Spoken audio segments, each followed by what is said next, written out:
धर्माचार्यों का, विद्वानों का श्रवण जो है सबको मिलता है। आजकल ये माध्यम बहुत अच्छा हो गया, मोबाइल। और जब हम श्रवण करते हैं तो विद्वान जो कहते हैं वो उचित भी प्रतीत होता है। तो एक संशय मन में ही आता है कि अपने मार्ग में जो परंपरा से चला आ रहा है और अन्य मार्ग के जो विद्वान हैं वो जो प्रवचन में कहते हैं उनमें विरोधाभास होता है।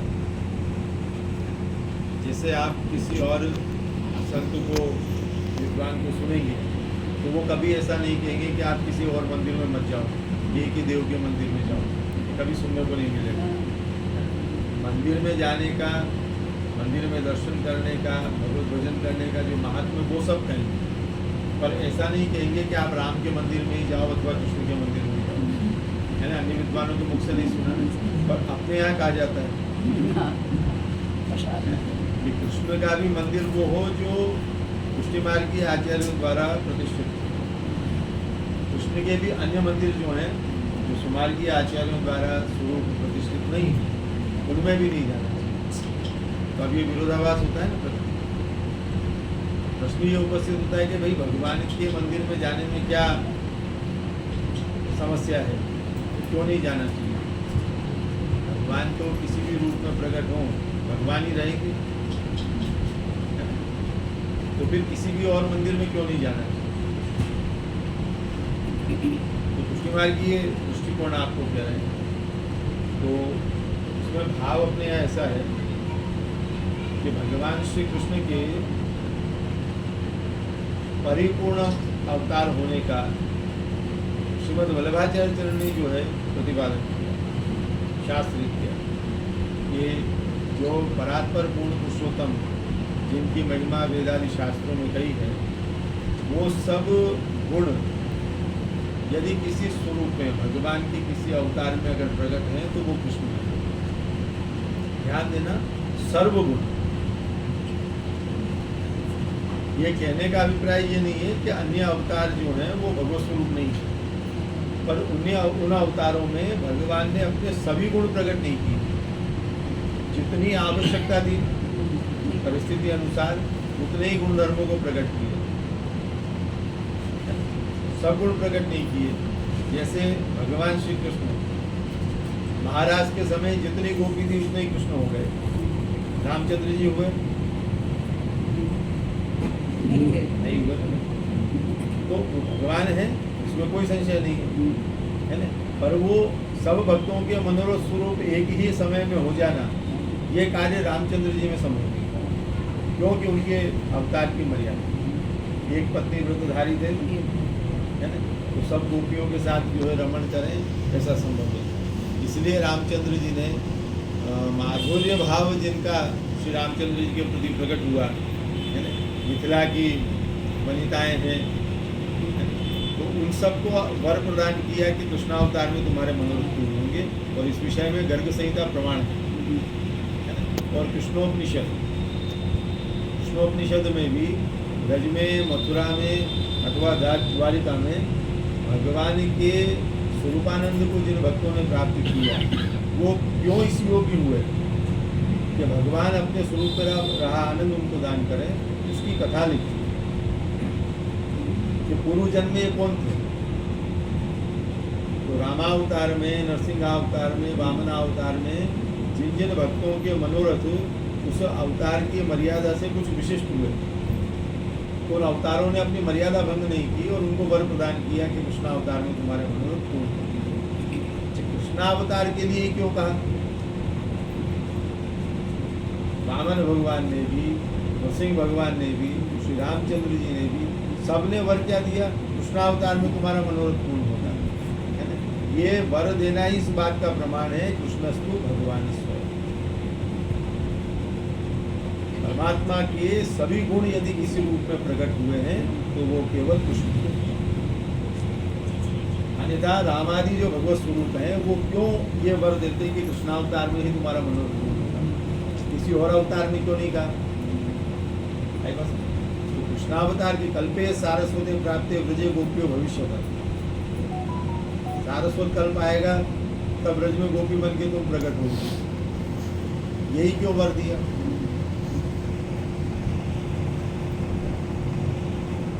और कई बार ऐसे वाक्य का उच्चारण लोग कर देते हैं कि श्री रामचंद्र जी ने आज्ञा की कि मेरा कृष्णावतार होगा सारस्वत कल्प के द्वापर युग में, वहाँ तुम्हारा मनोरथ पूर्ण होगा। पर वास्तव में शास्त्र में मेरा शब्द का प्रयोग नहीं है, ध्यान दीजिए। केवल इतना कहा है कि कृष्णावतार होगा तब तुम्हारा मनोरथ पूर्ण होगा, मेरा होगा ऐसा नहीं। ये कहकर क्या सिद्ध हुआ इससे कि सभी भक्तों के सभी मनोरथ वो किसी अन्य अवतार से पूर्ण करने शक्य नहीं, क्योंकि अवतार जो है वो जिस कार्य के लिए प्रकट होते हैं ना, उस कार्य को करके फिर पुनः अपने धाम में विराजते हैं, यह अवतार की मर्यादा है। तो भगवान श्री कृष्ण परात्पर पूर्ण पुरुषोत्तम है, इसलिए एक कालावच्छिन्न सर्वरूपता जो है ग्रहण कर ले।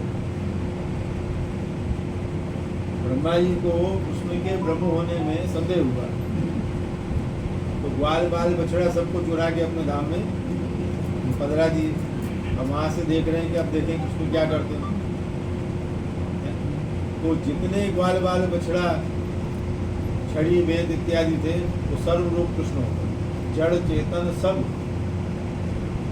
रूप कृष्ण होते।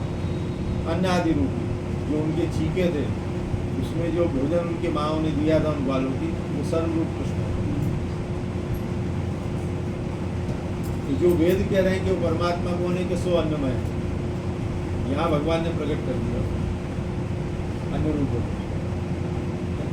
तो कृष्ण एक कालावच्छिन्न सर्वरूप हो सकते हैं, जड़ चेतन सर्व। इससे उनकी परात्परता जो है वो प्रमाणित है। अन्य अवतारों में अपन को ये देखने को नहीं। तो उससे पुनः कहें कि भगवान नहीं है वो ऐसा नहीं लेकिन उस रूप से उन्होंने अपनी संपूर्ण सामर्थ्य प्रकट की और इसीलिए भक्तों को वर प्रदान किया। तो ऐसे जो श्री कृष्ण सर्व सामर्थ्य युक्त परात्पर पूर्ण पुरुषोत्तम, जिनको वेद रसो वही सह कहते हैं, आनंद मात्र कृपाद मुकुदरादि स्वरूप कहते हैं, वो श्री कृष्ण जो है पुष्टि भक्ति मार्ग में प्राप्त है। ये श्री वल्लभाचार्य श्री हमको कौन से कृष्ण का भजन है? तो कृष्ण के उस रूप को जिन्होंने स्वीकार नहीं किया या नहीं जाना, वो अगर कृष्ण के भजन के लिए आपको कहेंगे तो फिर वो कृष्ण कौन से होंगे? विष्णु अंशस्वरूप। तो अन्य आचार्यों ने कृष्ण को जो भगवान माना है ना, वो विष्णु अंशरूप होने से माना। और श्री वल्लभाचार्य जी जो कृष्ण को भगवान मान रहे हैं, वो इस दृष्टि से कि विष्णु कृष्ण के अंश, कृष्ण निर्गुण परात्पर पूर्ण पुरुषोत्तम है, उनके सगुण सात्विक गुणावतार विष्णु। कितना भेद है। अब जो आचार्य रसोवैसस स्वरूप में कृष्ण का दर्शन नहीं कर रहे हैं, उनके द्वारा जो प्रतिष्ठित स्वरूप होंगे तो वो तो विष्णु रूप ही होंगे। तो अपन विष्णु को पाने के लिए थोड़ी इस मार्ग में है, अपन तो कृष्ण को पाने के लिए। इसीलिए अन्य आचार्यों द्वारा या शास्त्र वेदताओं द्वारा प्राण प्रतिष्ठित जो स्वरूप है ना, उसमें पुष्टि पुरुषोत्तम का आवेश नहीं होने से वहाँ नहीं जाना चाहिए, क्योंकि वहाँ पुष्टि पुरुषोत्तम की उपलब्धि नहीं, जहाँ है ही नहीं वहाँ कैसे होगी उपलब्धि। ये स्वमार्गीय सिद्धांत। तो अन्य आचार्यों के द्वारा जो प्रतिष्ठित स्वरूप हैं, उनमें वैदिक प्रकार है प्रतिष्ठा का, और वैदिक प्रकार मात्र होने से उसमें विभूति रूपता जो है आती है, जो श्री गोसाई जी आज्ञा करते हैं भक्ति हंस नामक ग्रंथ में सप्रमाण। मंत्र से आवाहनीय स्वरूप जो है वो विभूति है। परात्पर पूर्ण पुरुषोत्तम किसी मंत्र के अधीन नहीं है, वो केवल भाव के अधीन। इसलिए अपने मार्ग में भाव प्रतिष्ठा होती है। महाप्रभु जी अपने हृदय में रहे हुए कृष्ण को उस प्रतिमा में स्थापित करते हैं, ये भाव प्रतिष्ठा है। आचार्य बालक भी वर्तमान समय में जो उनके माथे विराजते हैं स्वरूप, उनको भाव से जो है मूर्ति में प्रतिष्ठित करते हैं। इसको अपने आप पुष्ट करना कहते हैं। स्वाभाविक बात है, जिस पर आपका अधिकार है उसी को तो कह सकोगे आप, जिस पर अधिकार नहीं उसको कैसे कह सकते हो कि अमुक कार्य कर। तो आचार्य चरण भी जो उनके प्राणेश हैं, हृदयेश हैं, उन्हीं को तो विनती करेंगे इस जीव की सेवा आप अंगीकार करो। वो भाव प्रतिष्ठा। प्रतिमा शुद्धि का प्रकार वैदिक है, ध्यान देना। धातु शुद्धि उसको कहते हैं, वो तो वैदिक है अपने आप, क्योंकि धातु शुद्धि का प्रकार तो वही रहेगा जो वैष्णव तंत्र शास्त्र में कहा है, आगम ग्रंथ है ना। पर प्रतिष्ठा जब होती है तो भाव प्रतिष्ठा है उसमें, ध्यान दो। प्राण प्रतिष्ठा नहीं है, भाव प्रतिष्ठा। तो जहाँ वैदिक क्रम से प्राण प्रतिष्ठा होती है ना प्रतिमा में, वहाँ विभूति स्थापना होती है। परात्पर पूर्ण पुरुषोत्तम को किसी मंत्र से आवाहन नहीं किया जा सकता, कोई भी मंत्र से। इसलिए पुष्टि पुरुषोत्तम जो है वो भावात्मक स्वरूप है, फलात्मक स्वरूप है। वो जहाँ विराजते हो वहाँ वैष्णव जावे तो उनको पुष्टि पुरुषोत्तम के आनंद की वहाँ अनुभूति होगी। श्री हरिराय महाप्रभु ने तो शिक्षा पत्र में अनेक स्थल पर इसको प्रमाणित किया। उदाहरण देखिए 30वें शिक्षा पत्र में तो आप जितने भी घोष कर रहे हैं,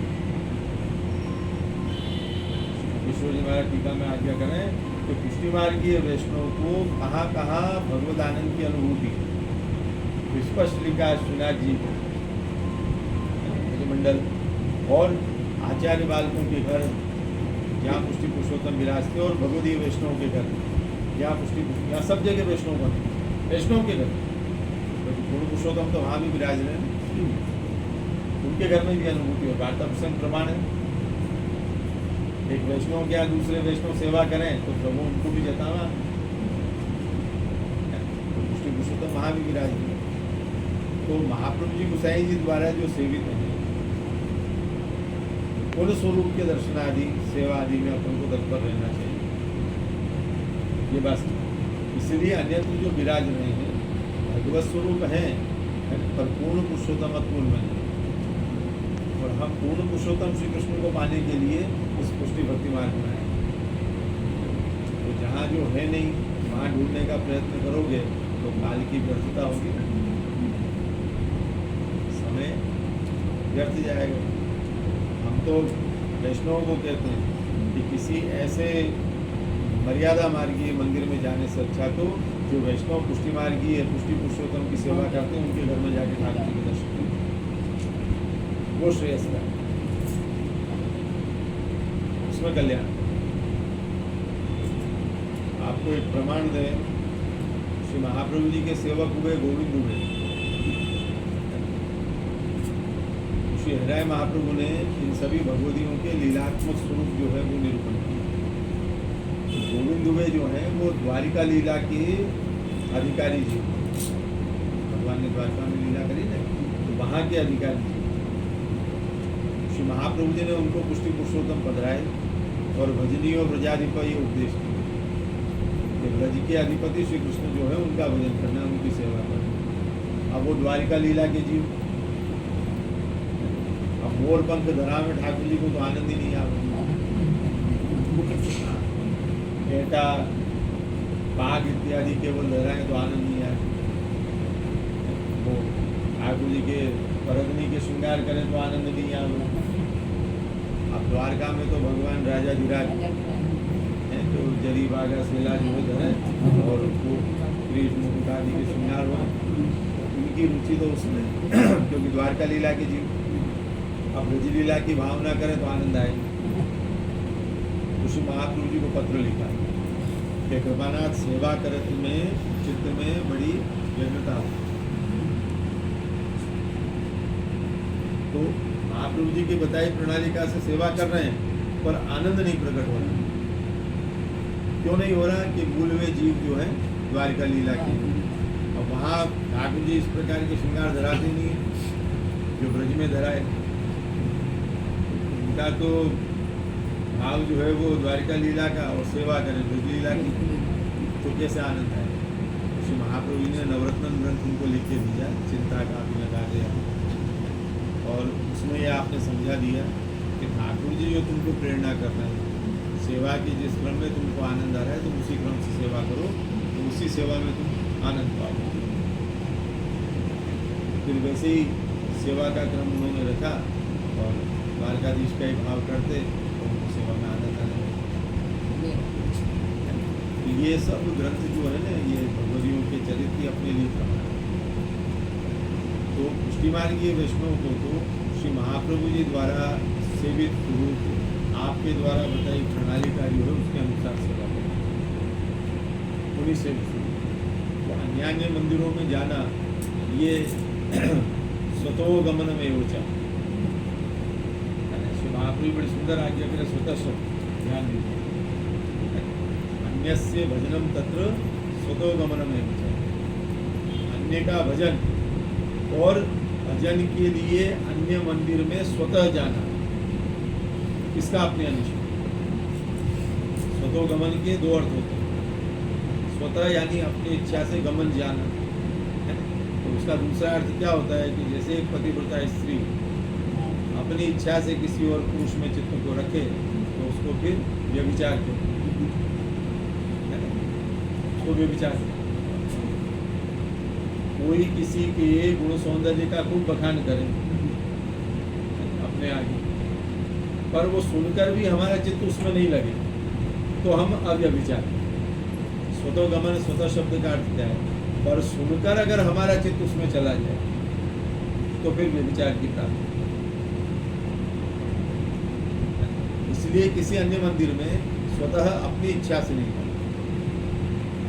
ये भागवत दशम स्कंद में नंद बाबा कुलदेवी अंबिका जी के पूजन के लिए गए, उस प्रसंग में श्री महाप्रभु जी आज्ञा कर रहे हैं भागवत के टीका में, तो नंद बाबा अपनी इच्छा से नहीं गए, अपनी इच्छा से नहीं गए, ब्रजवासियों ने आग्रह किया कि तुम्हारे लाला है वो इतना बड़ो हो, तुमने कुलदेवी को पूजन भी नहीं किया। तो यही तो आज भी होता है ना, वैष्णव स्वयं भले इच्छा नहीं करे पर घर वाले प्रेरित करते हैं कि क्या हुआ भगवान ही तो है, वहाँ मंदिर में चलना चाहिए, भले भेरू जी का हो कि बालाजी का हो, है ना। तो फिर उनका मन रखने के लिए वैष्णव चले जाते हैं।